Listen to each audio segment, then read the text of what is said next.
విజయవాడకి అమావాస్య గండం పొంచి ఉంది. అమావాస్య కారణంగా సముద్రం పోటు మీద ఉంది. సముద్రం పోటు మీద ఉంటే వరదని తనలో ఇముడ్చుకోలేదు.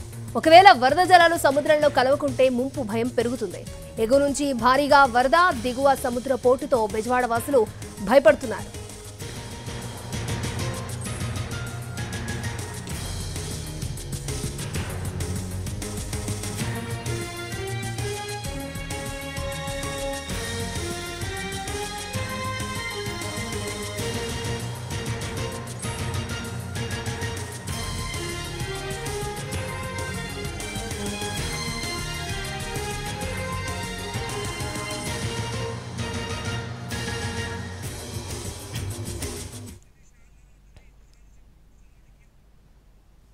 విజయవాడకి అమావాస్య గండం పొంచి ఉంది. అమావాస్య కారణంగా సముద్రం పోటు మీద ఉంది. సముద్రం పోటు మీద ఉంటే వరదని తనలో ఇముడ్చుకోలేదు.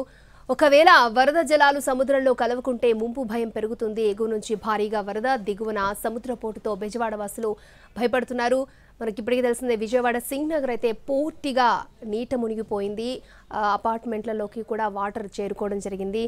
నానా అవస్థలు పడుతున్నారని చెప్పుకోవచ్చు. పీకల్లోతు, నడుములోతు వరకు వాటర్ రావడంతో ప్రజలందరినీ కూడా పునరావాస కేంద్రాలకి తరలిస్తూ ఉన్నారు. వారికి సంబంధించిన విలువైన వస్తువులు, అలాగే చిన్నపిల్లల్ని భుజాల మీద ఎక్కించుకుని పునరావాస కేంద్రాలకి తరలి వెళ్తూ ఉన్నారు. సో చాలా మందికి చాలా మంది అపార్ట్మెంట్లలో పైన అంటే టెర్రస్ పైకి ఎక్కి ఫుడ్ కావాలి అంటూ ప్లకార్డులు ప్రదర్శిస్తున్నటువంటి హృదయ విదారక దృశ్యాలు మనం చూస్తూ ఉన్నాం. పెద్ద ఎత్తున ఫుడ్ సప్లై కొన్ని ప్లేసెస్కి వెళ్ళట్లేదు. అలాగే బోట్స్ కూడా కొన్ని ఇరుకు సందుల్లోకి వెళ్ళకపోవడంతో లోపల ఉన్న వాళ్ళకి ఆహార పదార్థాలు అందించడం సమస్యగా మారుతోంది. రైట్, ఇదే అంశానికి సంబంధించి మరిన్ని అప్డేట్స్ మా ప్రతినిధి పిఎంఆర్ చంద్రశేఖర్ లైవ్ లో అందించడానికి సిద్ధంగా ఉన్నారు. పిఎంఆర్. అక్షయ, ముందుగా చూస్తామంటే విజయవాడకు వరద ఉధృతి చాలా అంతకంతకు పెరిగే అవకాశం ఉన్నట్లుగా వస్తున్న సమాచారం మేరకు తెలుస్తుంది. అంటే ఎగువ నుంచి కొంతమేర ఉధృతి తగ్గుతుందన్న అంచనా కనిపిస్తున్నప్పటికీ ప్రస్తుతం అయితే చాలా ప్యాథటిక్ సిచ్యువేషన్ చాలా ప్రాంతాల్లో ఉన్నట్లుగానే మనకు వస్తున్న సమాచారం మేరకు తెలుస్తుంది. ఒకవైపు బుడమేరు, ఇంకోవైపు ప్రకాశం బ్యారేజీకి, కృష్ణానదికి పోటెత్తుతున్న వరద. సో ఈ రెండు కూడా విజయవాడ నగరాన్ని దిగ్బంధనం చేశాయని, జల దిగ్బంధనంలోకి విజయవాడను నెట్టేశాయని చెప్పి చాలా స్పష్టంగా కనిపిస్తున్న ప్యాథటిక్ సిచ్యువేషన్ బట్టి అర్థమవుతుంది. బుడమేరు కెనాల్ కి బ్రీచెస్ పట్టడం, అది దానివల్ల అటు ఏదైతే అజిత్ సింగ్ నగర్ లో దాదాపు 16 డివిజన్లో నీట మునిగిన పరిస్థితి. వాళ్ళందరినీ దాదాపు 2 లక్షల మందికి పైగా జనాలను, అక్కడ బాధితులను ఎవాక్యువేషన్ చేయించాల్సిన పరిస్థితి ఉంటుంది. వీలైనంత వరకు టెర్రస్ లోకి వెళ్లడం కావచ్చు, ఫస్ట్ ఫ్లోర్, సెకండ్ ఫ్లోర్ లోకి వెళ్లి తలదాచుకోవాలని ప్రభుత్వం సూచిస్తోంది. ఎవరైతే వృద్ధులు కావచ్చు, చిన్నారులు కావచ్చు, ఇటువంటి వాళ్ళని వీలైనంత త్వరగా శిబిరాలకు, సహాయ శిబిరాలకు తీసుకొచ్చే ప్రయత్నం చేస్తున్న పరిస్థితి కనిపిస్తోంది. సో దీనికి సంబంధించి నిన్న గత 2 రోజుల నుంచి కూడా సీఎం చంద్రబాబు నాయుడు ఇక్కడ కలెక్టరేట్ లోనే మకాం వేసి క్షేత్రస్థాయి పర్యటనలు చేస్తూ ఆకస్మిక తనిఖీలు చేపడుతూ అధికార యంత్రాంగాన్ని పరుగులు పెట్టిస్తున్న పరిస్థితి కనిపిస్తున్న నేపథ్యంలో ఏదైతే వరద ఉధృతిని, ప్రకృతి పరంగా వచ్చే వరద ఉధృతిని కంట్రోల్ చేయలేకున్నప్పటికీ మానవ పరంగా మాన్యువల్ గా తీసుకోవాల్సిన చర్యలన్నింటినీ తీసుకుంటున్న పరిస్థితి కనిపిస్తోంది. సహాయక చర్యలు పెద్ద ఎత్తున జరుగుతున్నాయి. హెలికాప్టర్లు, చాపర్లు వచ్చాయి. సో ఈ నేపథ్యంలో వాళ్ళందరికీ ఫుడ్ సరఫరా కూడా చేసే దిశగా అన్ని రకాల చర్యలు తీసుకుంటున్నారు. డ్రోన్ల ద్వారా కూడా దాదాపు 8 కేజీల బరువున్న ఫుడ్ ని కూడా తీసుకువెళ్లి డ్రోన్ల ద్వారా అందించేందుకు అన్ని రకాల చర్యలు తీసుకుంటున్న పరిస్థితి కనిపిస్తున్న నేపథ్యంలో ఒకవైపు మనం చూస్తున్నాం డ్రోన్ల ద్వారా ఫుడ్ ని ఏ విధంగా సప్లై చేయొచ్చు అన్న అంశానికి సంబంధించి కూడా ఇక్కడ పరికరాలను సిద్ధం చేస్తున్న పరిస్థితి కనిపిస్తోంది. ఆ బాధితులు ఎవరైతే ఉంటారో వాళ్ళకి హెలికాప్టర్లలో ఒకవైపు వాళ్ళని సురక్షిత ప్రాంతాలకు తరలించడం, ఇంకోవైపు ఫుడ్ ని సప్లై చేయడంతో పాటుగా డ్రోన్ల ద్వారా కూడా ఫుడ్ ప్యాకెట్స్ ని అందించే దిశగా చర్యలు తీసుకుంటున్న పరిస్థితి, దానికి సంబంధించిన చర్యలు తీసుకుంటున్న పరిస్థితి కనిపిస్తుంది. సో తాజాగా ఇంకొక వ్యవహారం ఏంటంటే విజయవాడకు అమావాస్య గండం పొంచి ఉన్న పరిస్థితి కనిపిస్తుంది. అమావాస్య కారణంగా సముద్రం మంచి పోర్టు మీద ఉంటుంది. పోర్టు మీద సముద్రం ఉన్నప్పుడు వరదని లోనికి తీసుకునే పరిస్థితి ఉంటుంది. సో ఈ క్రమంలో వరద ఉధృతి ఎగువ నుంచి అంతకంతకు పెరిగే సూచనలు కనిపిస్తున్నాయి.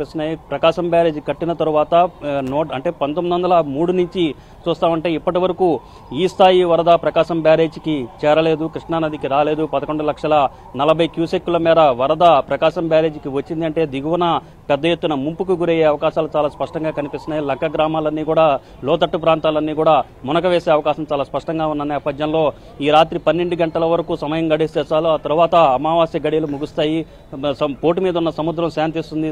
అప్పుడు వరదని స్వీకరించే పరిస్థితిలోకి సముద్రం సాధారణ స్థితిలోకి వస్తుంది కాబట్టి కొంత వరద తగ్గుముఖం పట్టడంతో పాటుగా మరొక వైపు వరద ముంపు ప్రాంతం కూడా ముంపు భయం కూడా కొంత తగ్గుతుంది అన్న ఆందోళనలో కావచ్చు అన్న ఆలోచనలో ఇటు బాధితులు ఉన్న పరిస్థితి కనిపిస్తున్న నేపథ్యంలో ఒక విధంగా చూస్తూ ఉంటే విజయవాడకు అమావాస్య గండం పొంచి ఉన్నట్లుగానే కనిపిస్తుంది. 12 గంటల వరకు ఏం జరుగుతుందా అని అటు ప్రజలందరూ బాధితులందరూ భీతిల్లుతున్న పరిస్థితి కనిపిస్తోంది అక్షయ. మరొక వైపు ప్రభుత్వం మాత్రం పూర్తి స్థాయిలో అన్ని రకాల చర్యలు చేపడుతోంది.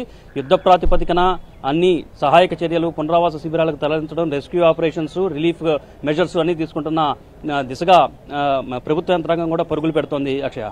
పిఎంఆర్ అంటే పునరావాస కేంద్రాలను ఎక్కడ ఏర్పాటు చేశారు? బాధితులకి ఆహారం, నీరు అన్ని అందుతున్నాయా?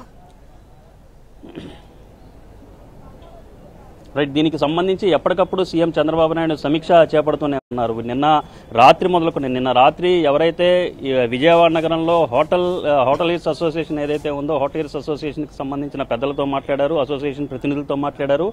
మొత్తం 1,00,000 ఫుడ్ ప్యాకెట్లకు పైగా సరఫరా చేయాలి, దీనికి సంబంధించి అన్ని రకాల ఫుడ్ సప్లై చేసేందుకు అన్ని రకాల చర్యలు తీసుకోవాలని ఆదేశాలు జారీ చేశారు. దాంతోపాటు దుర్గగుడిలోని వంటశాల నుంచి కూడా పెద్ద ఎత్తున పులిహార ప్యాకెట్లు సరఫరా చేసేందుకు అన్ని రకాల చర్యలు తీసుకోవాలని ఆదేశించారు. ఇక పునరావాస శిబిరాలకు వచ్చేసరికి పునరావాస శిబిరాలు ఏదైతే హోటల్స్ కావచ్చు, కళ్యాణ మండపాలు కావచ్చు, కమ్యూనిటీ హాళ్లు కావచ్చు, ఇలా ఏది దొరికితే అక్కడ ఈ పునరావాస కేంద్రాలను, పునరావాస శిబిరాలను ఏర్పాటు చేసేందుకు అన్ని రకాల చర్యలు తీసుకుంటున్నారు. సమీపంలో స్కూల్స్ ఏదైతే ఉంటాయో ఆ స్కూళ్లలో కూడా పునరావాస కేంద్రాలను ఏర్పాటు చేసే దిశగా చర్యలు తీసుకుంటున్న పరిస్థితి ప్రభుత్వ యంత్రాంగం వైపు నుంచి కనిపించింది. ఏమాత్రం అలక్ష్యం వహించకుండా పూర్తి స్థాయిలో అన్ని రకాల చర్యలు తీసుకునేందుకు, డబ్బుకు వెనకాడకుండా అన్ని జాగ్రత్తలు తీసుకోవాలని, అన్ని రకాల సేఫ్టీ మెజర్స్ తీసుకోవాలని దిశగా చంద్రబాబు నాయుడు ఎప్పటికీ ఆదేశాలు జారీ చేసిన పరిస్థితి కనిపిస్తున్న నేపథ్యంలో ఎటువంటి ఇబ్బంది లేకుండా డబ్బుకు ఎటువంటి ఆలోచన చేయవద్దన్న 1-2 సార్లు సీఎం చంద్రబాబు నాయుడు చెప్పిన నేపథ్యంలో అధికార యంత్రాంగం కూడా పూర్తి స్థాయిలో పరుగులు పెడుతున్న పరిస్థితి కనిపిస్తోంది. పునరావాస శిబిరాలకు ఇప్పటికే పెద్ద ఎత్తున ఈ బాధితుల్ని తరలిస్తున్న పరిస్థితి. సో ఈ క్రమంలో దాదాపు 160కి పైగా పునరావాస శిబిరాలను విజయవాడ సరౌండింగ్స్ లో ఏర్పాటు చేసిన పరిస్థితి కనిపిస్తుంది. ఇక్కడికి 1,00,000కు పైగా బాధితుల్ని, నిర్వాసితుల్ని అక్కడికి చేర్చినట్లుగా మనకు వస్తున్న సమాచారం మేరకు తెలుస్తోంది అక్షయ. అలాగే పిఎంఆర్ వాతావరణ శాఖ ఏం చెప్తూ ఉంది? Right, thank you PMR.